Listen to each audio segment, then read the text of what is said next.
Ak uvažuješ o tom, že začneš poskytovať vlastné terapeutické alebo poradenské služby, pretože máš alebo aktuálne nadobúdaš hodnotné znalosti a zručnosti, ktoré vedia pomáhať druhým, tak si určite kladieš aj veľa praktických otázok, ako napríklad, čo všetko ma na ceste pomáhajúcej profesie na voľnej nohe čaká, čo potrebujem na to, aby som mohla začať, čo sú ďalšie praktické kroky, ktoré ma pripravia na ostrý štart k prvým klientom. Na všetky tieto a ďalšie otázky ti odpovieme v kurze Tvoja budúcnosť v pomáhajúcej profesii. Čaká na teba 6 modulov na témy, ktoré ťa ako budúceho alebo začínajúceho terapeuta, poradcu či sprievodcu budú určite zaujímať, pretože sa s nimi skôr či neskôr budeš musieť aj prakticky popasovať. V prvom module si bližšie posvietíš na otázku, kedy môžem začať a dozvieš sa, za akých okolností môžeš začať ponúkať svoje služby, ako je to so vzdelaním a kvalifikáciami a ako konštruktívne naložíš s počiatočnými pochybnosťami, ktoré sprevádzajú každého, kto sa chystá vykročiť na cestu pomáhajúcej profesie. V druhom module si na mužku zoberieš tvoju službu a naučíš sa, ako zo svojho vzdelania, znalosti a zručnosti vytvoríš zmysluplnú a zrozumiteľnú službu, čo pri tvorbe tvojej ponuky potrebuješ zohľadniť a tiež sa naučíš tvoje služby zadefinovať jednou údernou vetou,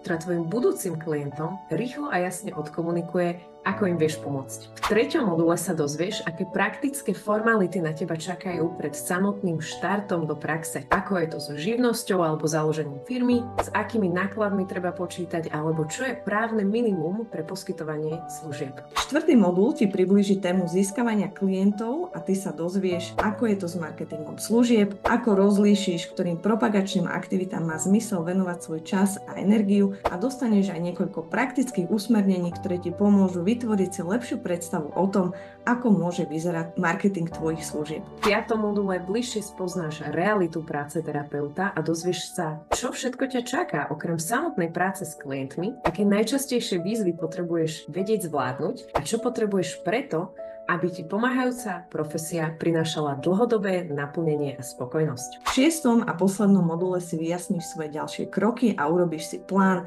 ktorý ti pomôže udržať fokus na tvojej ceste k vlastným službám a prvým klientom. Ku každému modulu ťa čaká videolekcia nabitá praktickými informáciami a radami a skúsenosťami. Úlohy k jednotlivým modulom ťa povedú k tomu, aby si všetky tieto informácie aplikovala na svoje služby a plány a mala z kurzu maximálny možný úžitok. Ako bonus v kurze nájdeš audiozáznamy zo živých stretnutí s účastníkmi z minulých kurzov. Na týchto stretnutiach sme odpovedali na všetky otázky k jednotlivým modulom a úlohám z kurzu, no nájdeš tu tiež praktické rady, tipy k mnohým ďalším témam, s ktorými sa na ceste terapeuta môžeš stretnúť. Môžeš sa takto inšpirovať kolegyňami v pomáhajúcich profesiách, ktoré so svojimi službami ešte len začínajú alebo plánujú začať.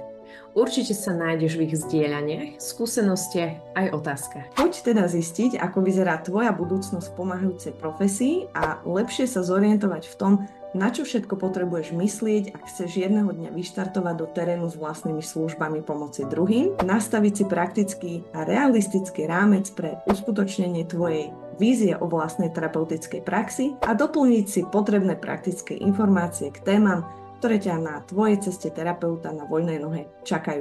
A my sa na teba tešíme vo vnútri kurzu.